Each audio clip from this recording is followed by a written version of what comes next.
What's up, everyone, to another video of Full Speed Impulse, and today we're back with the LTR450. Got some brake work to do, getting this thing ready for one of our trips. Always pops out a couple videos, us doing some maintaining, some upgrades, whatever we got to do to get this thing ready for the trails. Today, it's just putting on some rear brakes. Ended up finding out that our rear brakes are shot. I had these here in our backup bin or whatever for extra parts. Kind of cheap brand brake pads or standard brand of brake pads. I go lean towards probably cheap brand of brake pads. I'm not even gonna lie to you guys. But being said, only because we have these in hand right now is the only reason why we're gonna put them on.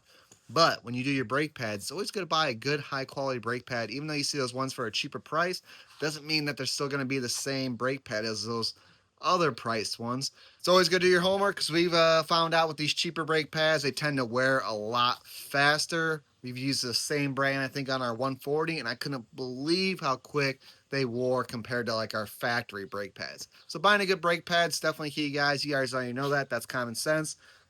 Try not to cheap out if you don't have to, but since we already have them, let's get them installed. Let's get.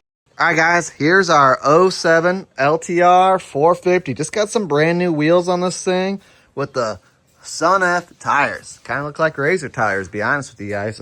All right, first thing, you got these old tabs here. You're going to want to knock those down just like that. Yeah. That a little better.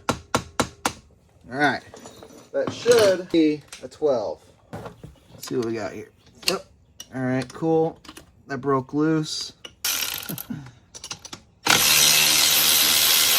All right. Those are coming loose. We're going to want to break these free right over here.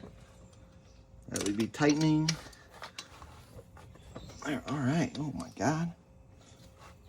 Oh my God, that was too easy. Oh, I just pinched the hell out of my thumb.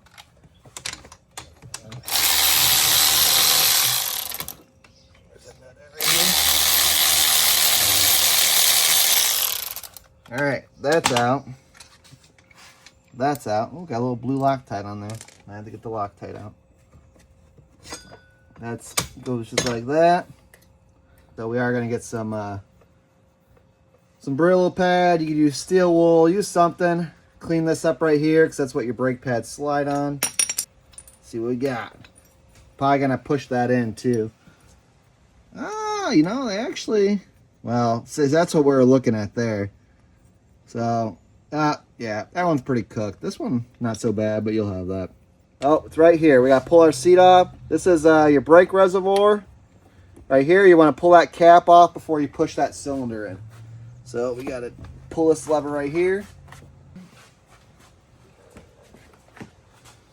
All right, got your cap right here.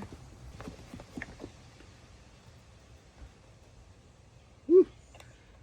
All right, that's off. And don't mind your fluid being low. That's probably just because your cylinder is pushed all the way out. We're going to push it back in. We'll see what our cylinder level's at, and then we'll go from there. All right, got this guy right here. Simple job. Can't really... Let's push our cylinder in. Make sure I don't push it in cockeyed. Oh yeah, she's going in good. I think this was actually...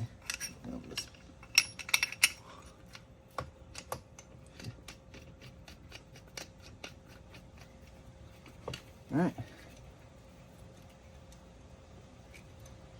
Alright, that feels like it's maxed out, so hopefully we can get our new brake pads in. Alright, got some Brillo pad here. Here's your bolts. Just want to clean these up because this is what I'm showing you guys. This is what slides back and forth. So last thing you want this to do to start getting like it is now, and your brake pad get hung up, and then it starts dragging. So we're gonna clean these up, and then we'll get everything reinstalled. Gotta find some blue Loctite. All right, so you got your fresh brake pads. Just stick those suckers in there just like that, and then easy peasy. Just make sure they line up. There we go. And I'm not going to tighten these down until I get them back over the rotor. I'm just threading them in. Get that slid back on here. Yikes, what's with my fingers today? All right, that lines up. Loctite on. All right, got the blue Loctite on these things.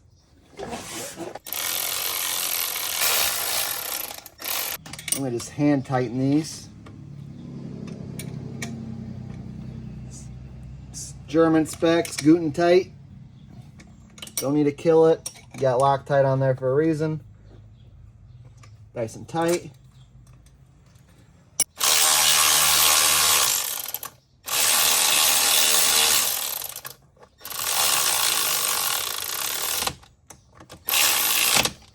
Same thing with this. Don't need to kill it because you got these here to lock it in.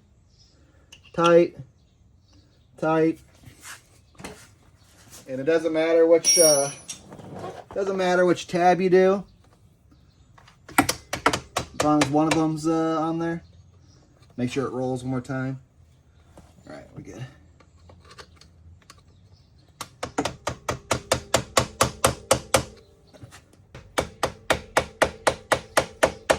That's good enough for me. Now, see if we get bleed this brake system. Man, they got that sucker close. Good design there, Cowie. Or I mean, which one is this? Suzuki. Good job, Suzuki. What are you? They were saying back then. Oh man, I must have. Wonder if.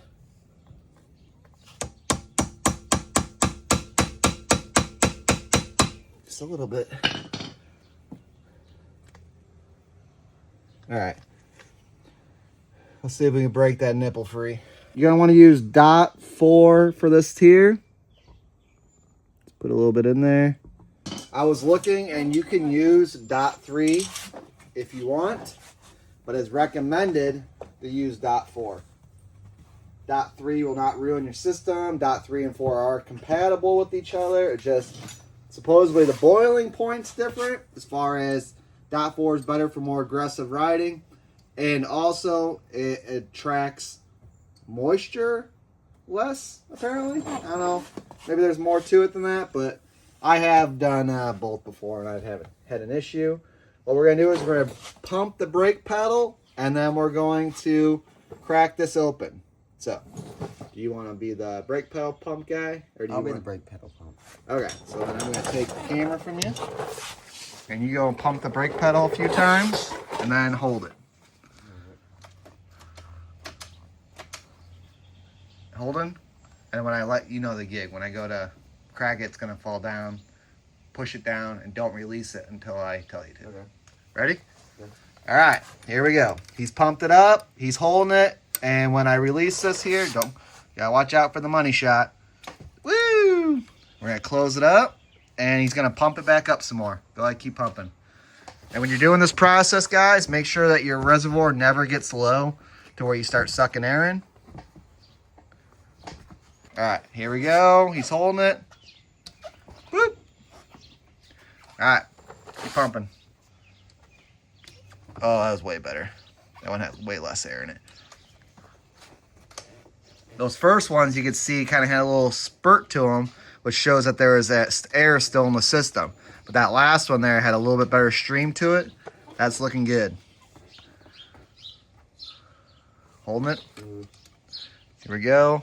Oh, that was good. All right. I'm happy with that. Go on and pump it up again. We'll test our brakes. Should be good. Yep, we're good. Get that on there all the way. There we go. Yay. Got on my flip-flop. Dang it. Darn flip-flop mechanics, I tell you what. You guys don't even know the struggle. All right. So, our level's good in here now. Put our cap back on. Make sure there's no dirt or debris. Do what I say, not what I do. You know what I mean? All right. So, she's looking good. That's rear brake install, guys. Super simple. All right, so there you guys go. Easy peasy. Rear brakes are on. Good to go. You don't have to bleed your brake system, but you definitely should, because obviously seeing there was air in there. Normally when you don't open the system up and you're just pushing that cylinder back, you'll be okay. But obviously seeing that there's air in the system, so it was a good thing that we did it. And it's good just to do the job right the first time. So that way when you're on the trails, you get enjoy just having fun and you don't have to work on your bike. Because that's no bueno when you're on the trails. You want to do that stuff in the garage, have fun on the trails. I appreciate you guys. You guys know the deal. Until next time, we'll see you later.